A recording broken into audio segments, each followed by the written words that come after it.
কুষ্টিয়ার বিখ্যাত ঐতিহ্যবাহী পোড়া রুটি কিন্তু এখন সংসদ ভবনের সামনেই পাওয়া যায়। আপনি যদি সংসদ ভবনের এলাকাতে আসেন তাহলে এই পোড়া রুটিটা ট্রাই করতে ভুলবেন না।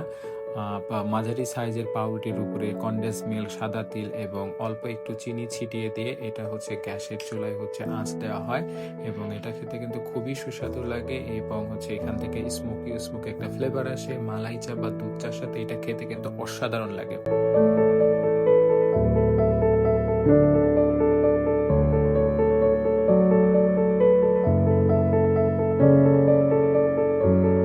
আর যারা চা প্রেমী তাদের জন্য বলবো এটা একটা different dimension. So if you যদি এই এরিয়াতে আসেন তাহলে অবশ্যই এটা ট্রাই করবেন।